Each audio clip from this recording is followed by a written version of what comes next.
你平常是怎么样的一个人？你平常不紧张的时候是怎么样的？话比较多一点吧。那我现在话已经很多了，对不对？对，我差不多已经好很多了。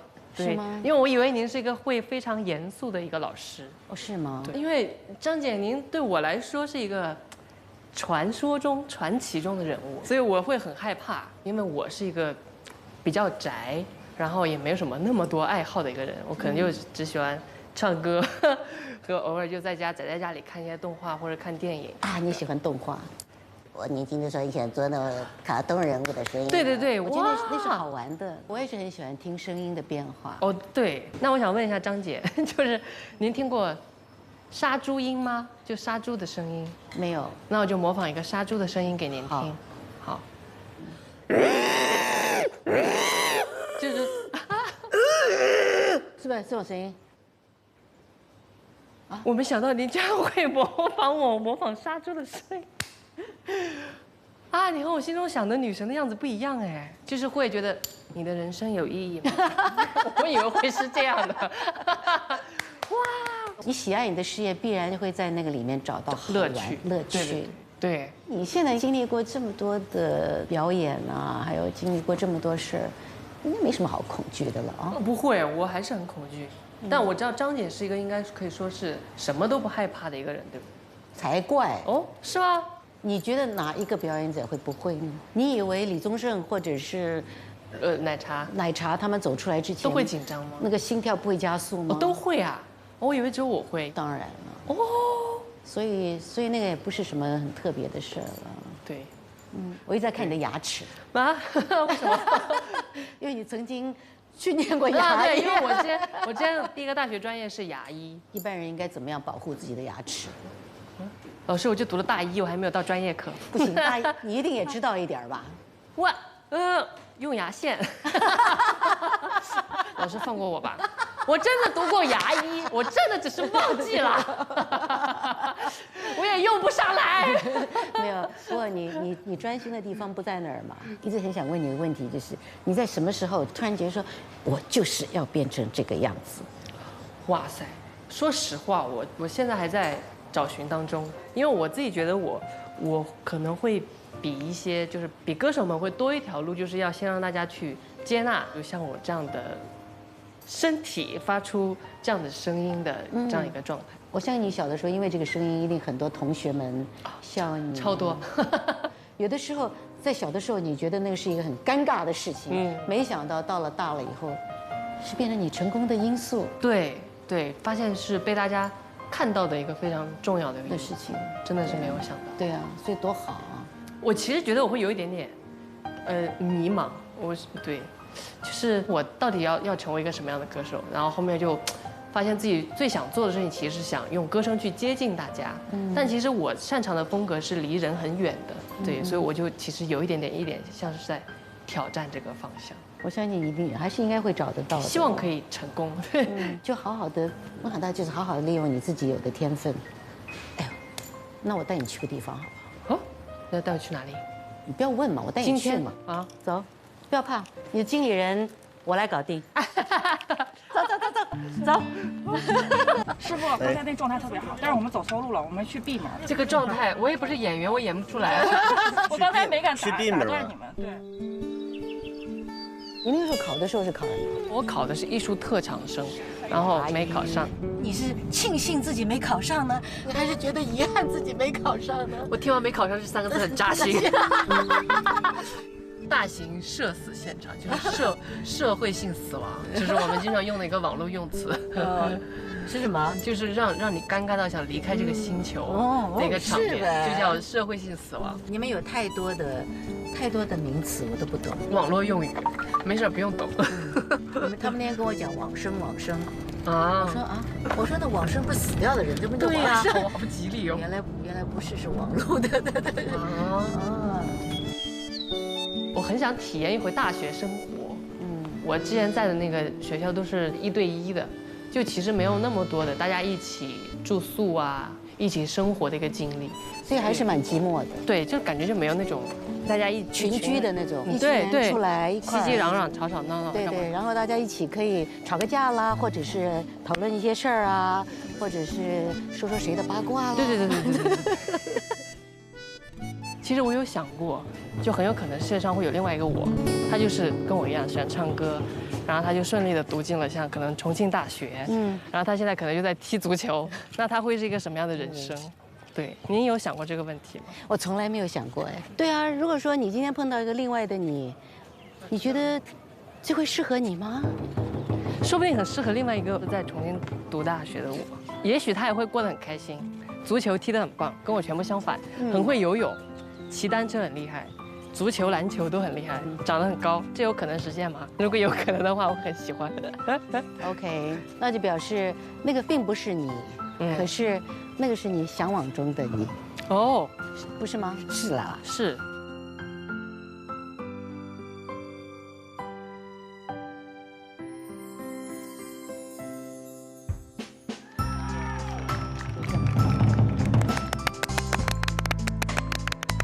我觉得好尴尬，好尴尬啊！尴尬，快点走，快点走，尴尬。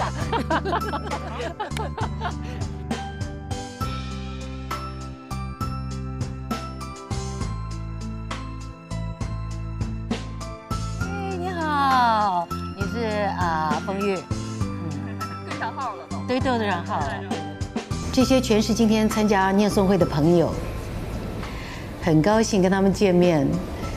我看过他们的文本，真的非常的精彩。周深也带着他2个好朋友一起来参加这场念诵会。我们3个人同时见，还是上一次周深在北京的演唱会。对，这是什么？莉莉丝的梦，莉莉丝的梦。我们3个一起好不好？我跟他们永远就是在不同的城市，但是会经常联系，特别像跟我爸妈一样的一个状态。哎，你好适合这个环境。对啊，因为你很漫画。对，我真的给你照张照片。你可以稍微的开心一点吗？不要那么惊恐好吗？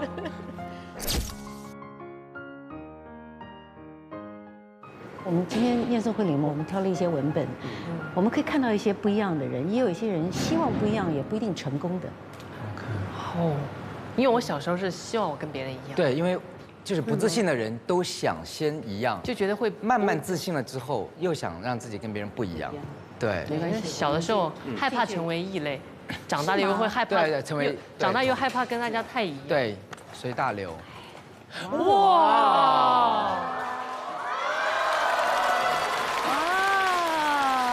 哇！天哪！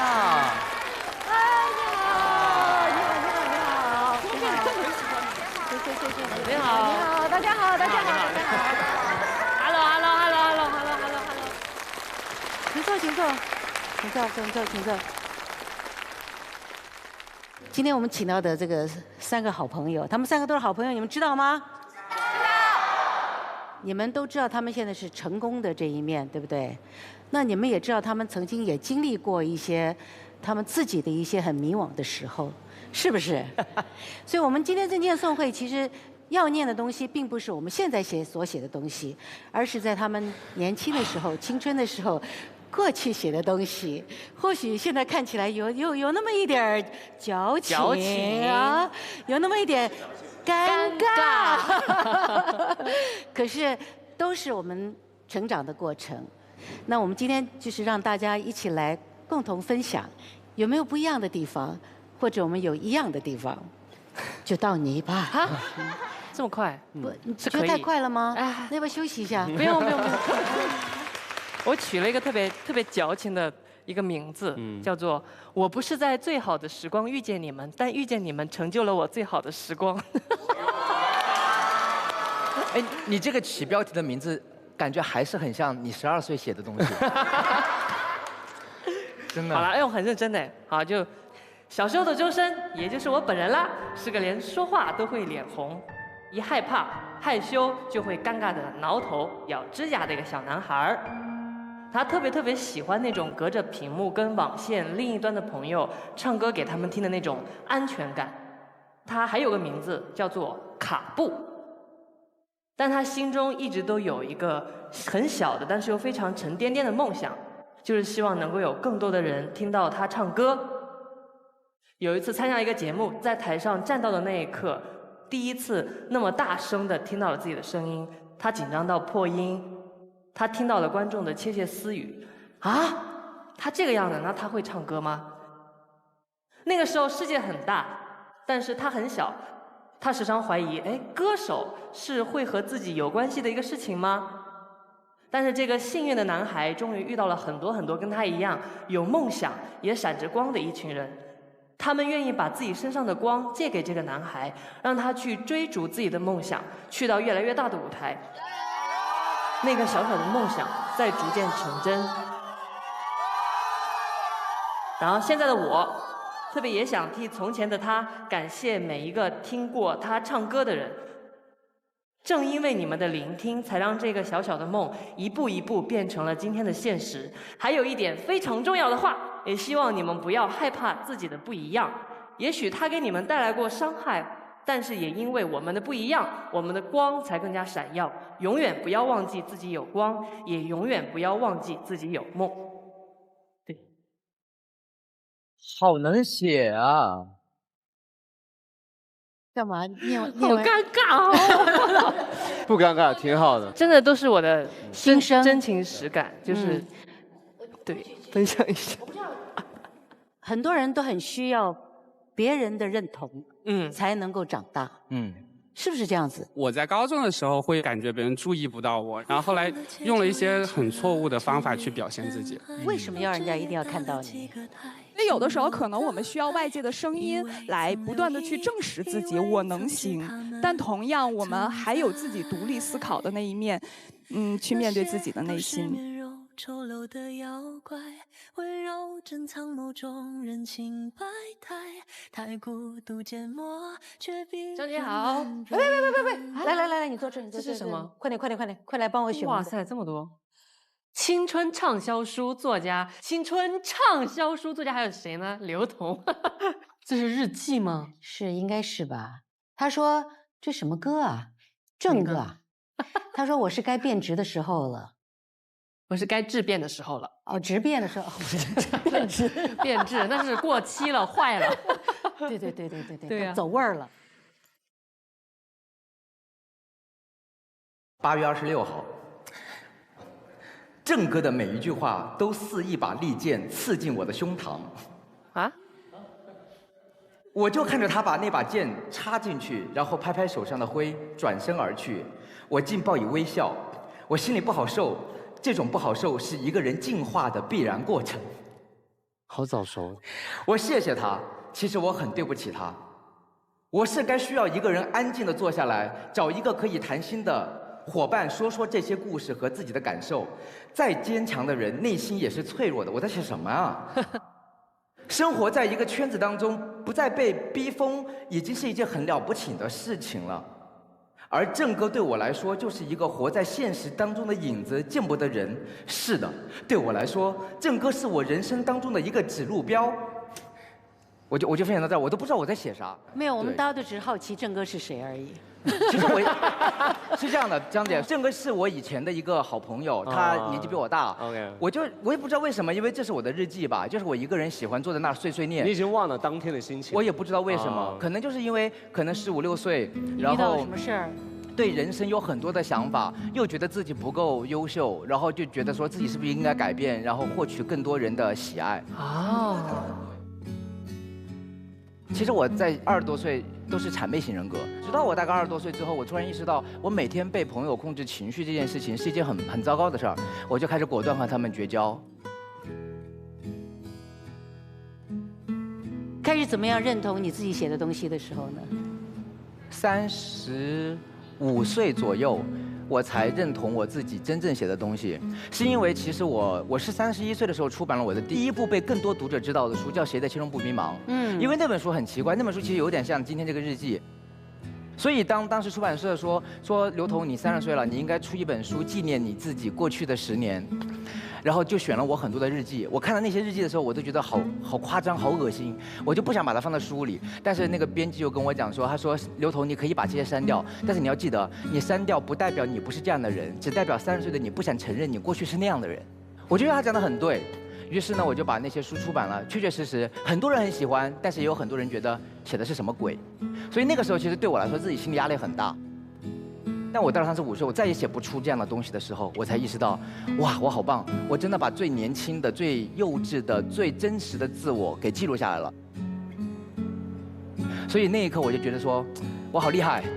所以不要害怕，你年轻的时候觉得很矫情、很恶心。当你现在厉害的时候，你才要感谢过去的那个自己的矫情。是，谢谢。对。谢谢。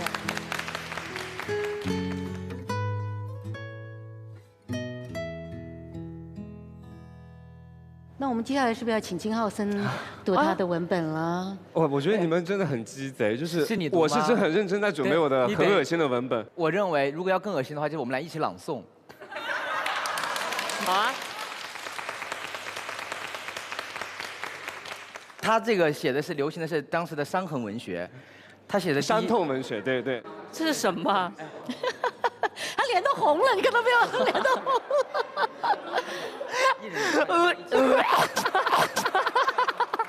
一人一句，然后再一起合，太可怕了，这节目太可怕了。来了，要开始了吗？我喝曼特宁。窗外面，那就一起啊。绿的不真实。庞大的生气让人如此恐惧。我在写什么？眼泪不止的流下来。我甩了自己一巴掌，还想哭，又甩了自己一巴掌，终于不那么想哭了。我对自己说，哭有什么用？你都这么多年没有哭了，然后我笑了。怎么个？我给甩！天哪！张姐，你看照片也很可怕，好不好？啊！不是，最可怕是上面那行字。你这是2008年写的，对。告诉我发生了什么事儿？其实我忘了，然后是蚊子找出来的，我很好的朋友，他翻出来这一篇东西。好，那我们看一张你拍的照片，我想问问跟这个有没有关系？你知道？这个是？这是我外婆，对。是。我觉得我的青春年轻的时候，我觉得会比较自我，自己开不开心，自己喜欢什么，你会觉得你爱你的人吧，就特别是家里人会陪你很久很久，你不会去思考那个层面的问题，所以我会拍一些很奇怪的照片，拍一些漂漂亮亮的男生女生，对吧？然后其实到了2019年夏天，因为那个夏天对我来说太难了，就是比如我4月份我知道他生病以后得了胃癌晚期的，我就一直在老家待着，我就每天坐在那个很矮的椅子上，他就躺在一张比我更矮的椅子上，然后躺着那输液，每一天我都陪他输液，然后我每一天对着的画面就是这个，因为他头顶对着我这样。其实，在这个2019年夏天之前，我拍了那几年吧，我拍了很多他的生活常态。但这张照片，后面就是刚刚那张脸呢，是我给他拍的，很清楚的一张脸的正面照，因为我很怕忘记他的脸。然后还有一个四季豆的那个我外婆在还能行动的时候，有一天她突然跟我讲，她说，哎，她说今天中午我要跟你妈妈给你做顿饭。哇，为什么？可是我问出为什么的那一刻，我说好，因为我就大概知道她不大行，对。然后后来就拍了这张照片，讲不出口，怎么这么难过？因为这个菜是我特别喜欢的一道菜，对。然后呢，从小到大他都给我做这道菜，对。然后那天他最后给我做，所以这个对你的记忆非常的对的深刻。对，哇，这段也太那个了吧！我就全身在哽咽。没有，其实为什么我会选你的外婆来讲啊？是我自己对我来讲，在我年轻的时候，我第一次遇到就是死亡这件事情。我在拍《最佳拍档》的时候，有一天我正在拍结婚，还穿着婚纱，然后他们就要停下来，就把我叫出去，然后就跟我讲说：“你外公走了，你知道。”我就在那边，然后曾志伟就过来跟我讲说：“我们今天就收工好了，你知道？我说你等一下，我说你给我10分钟，我就站那边，我就想了很久，我就觉得说，我外公一定不希望我现在收工，你知道？我觉得我外公一定希望我继续好好的活着，然后把工作好好的做好，你知道？啊，然后我就转身跟导演讲，我说，我们继续把今天工作做完。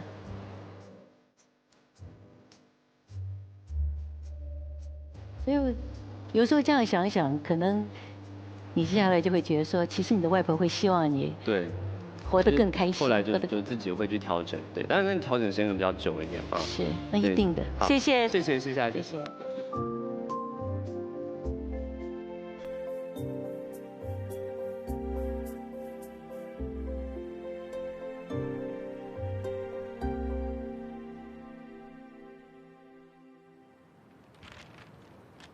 不要咬指甲，真的，我都知道，从小到大，我爸妈都因为这打我。有吗？有，我爸妈一看到我咬指甲就拿筷子敲我。敲你啊？就是会下意识的就去咬。那我从小到大，我是一个自己长大的人，对，爸爸妈妈都比较忙啊，对，都没有太管我，而且可能也是因为个子比较小，如果个子高的站在我面前，我觉得。你很羡慕他们，羡慕是有一点，还有一点就是觉得，好，感觉被威慑到的感觉。对，就不知道，就一些心理活动。你是什么时候你觉得你自己跨过了那一段？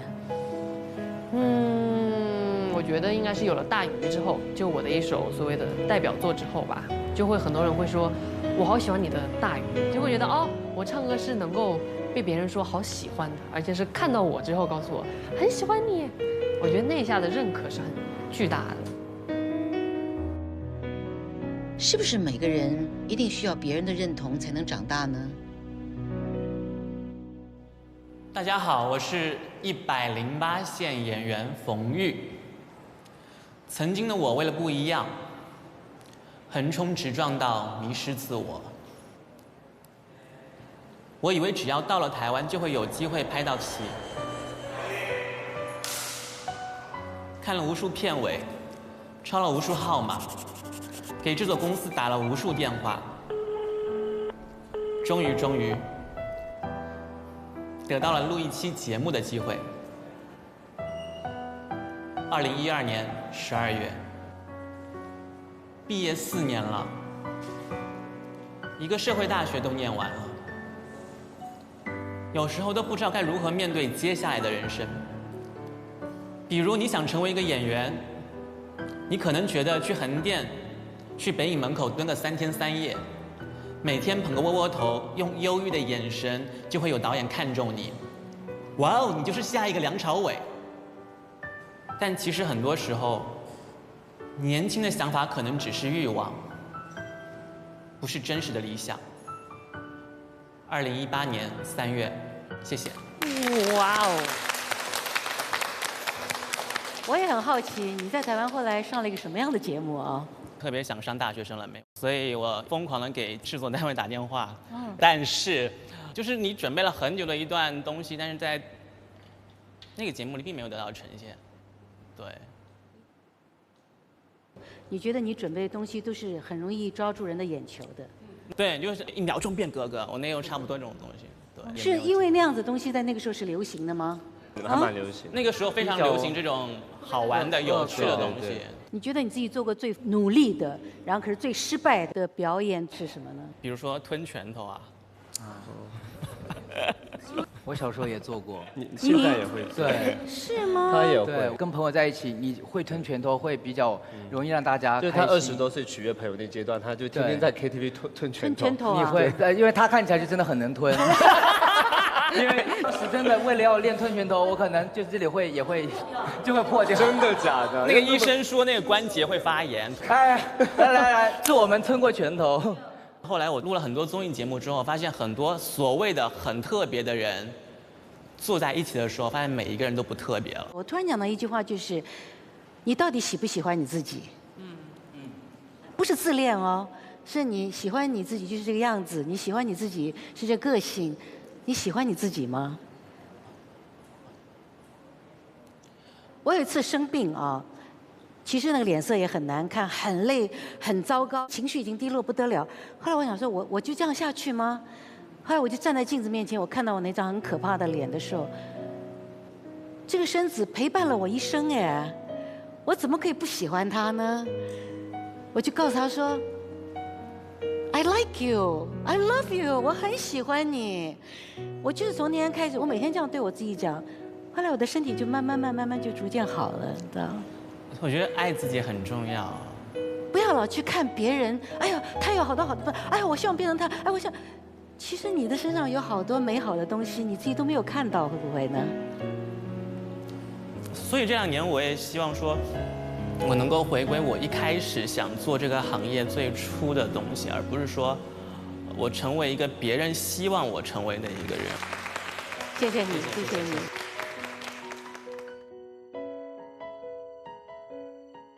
大家好，我是龚凡，龚字真的龚，不平凡的凡。那今天呢，要带来的这个文本是我在高1时候的一篇日记。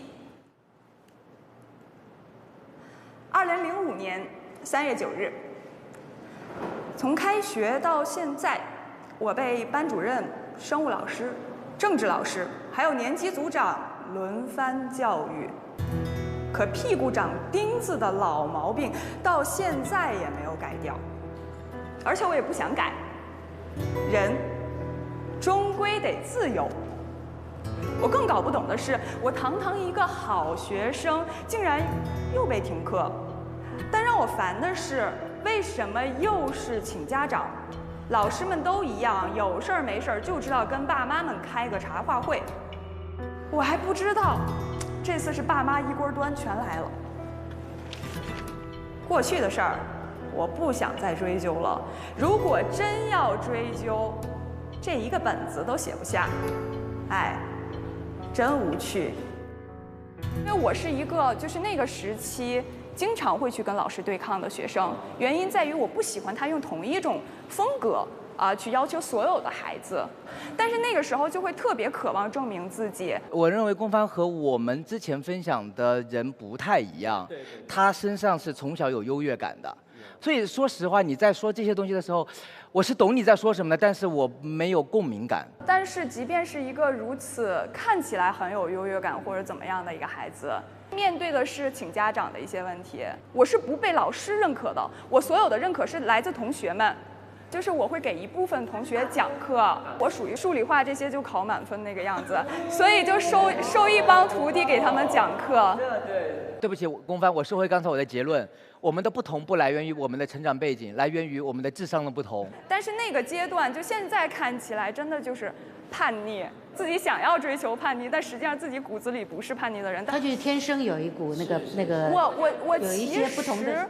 我不想把它定义成叛逆，原因在于我清晰的知道我每一个事情做的背后的目的或者思维的逻辑是什么。就我刚一开始跟老师产生一种对抗，我会觉得是老师不太懂得因材施教。我很赞同你的某一些说法，可是呢，我一直在想说，如果今天我做的一屋子全部都是老师，我们或许会从另外一个角度去看教学的某一些困难。好，我们还有一个，我看到刚刚，你也想问，对，来。因为我原来是学教育学，作为老师，我们是要给学生一个范围、一个框架的，你可以在这里面自由，但是你不能出去。其实是在保护他，对，其实在保护你，所以学生对老师是有很多误解的，总觉得你老师怎么这么凶啊，什么框架我？所以是需要有平台让师生之间沟通的，对不对？真的是真心真意的为学生好的。对，郭帆，你知道吗？就是你讲的，可能它更像是精英教育，而其实我们更多的人其实接受的是大众的教育，因为先普及，所以你没有必要去要求对你单独的不一样。就是我觉得作为学生来讲，我会很抱歉，有可能因为我不好好学习，我上课在那写画画影响到他人，觉得他们也可以不听讲。但是作为学生来讲，最核心、最重要的一点是要自我有一个认知，就是你未来要成为一个什么样的人。我现在常常在写一些东西的时候，我常常会记得以前老师逼我背的那些东西，我一下就知道了。所以但是我那个时候是反抗的。所以我认为，无论你是花时间去做他做到的，还是你去反抗，都没有问题，因为他都让你成长了。我其实现在蛮想向他们抱歉的，向那些我对抗过的老师说一声对不起的，因为老师在吗？不要笑，和解一下。因为确实有我这样一个学生，对于他们管理整个班级来讲，挺头疼的。但是张姐，我发现我越听下去，我慢慢开始理解她。我觉得她的世界会很有趣，因为就是其实换一个角度去想，就比如我现在去听歌。我可能我听到的东西就跟大家不一样，我会听他唱怎么唱，他们这个歌怎么编的怎么编，但是他把它放到他喜欢做的那个事情上，我觉得以后会跟很多人不一样，然后很多人会觉得，哦，原来这个东西还可以这样看。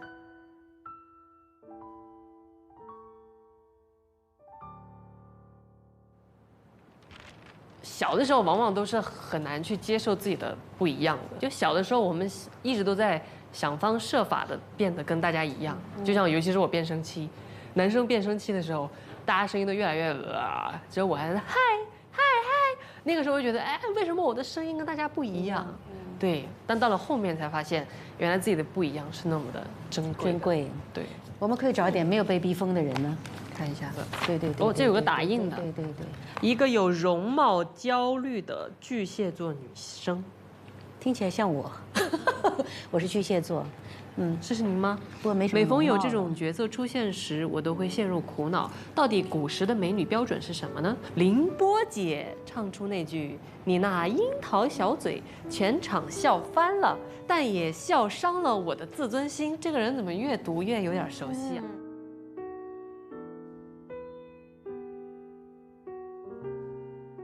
在疗伤的过程当中，我学会了独处。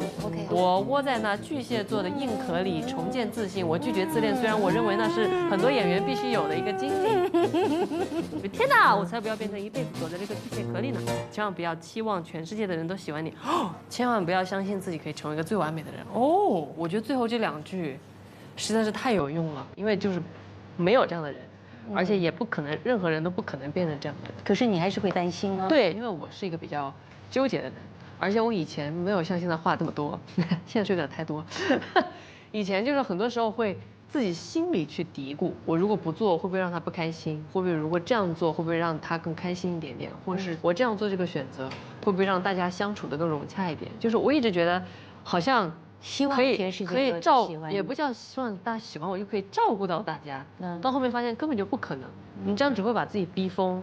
可是我刚刚看到，就是你一路上来，你有跟这些歌迷啊他们的这个交流，我觉得你是会有一大半的情绪是因为你很高兴，然后你觉得你很珍惜，他们很喜欢你。对啊，可是。有一部分也是觉得说，哎，我必须要这样子，因为不这样的话，他们会觉得很失望。对，我会觉得就是你要让他们高兴，回应，就是我感受到他们的喜欢，给我的力量，我也想告诉他们，我也是很谢谢他们，因为我能够站在就越来越大的舞台上唱歌，觉得是有他们很大的一部分。我觉得我是幸运加上努力到这一步的。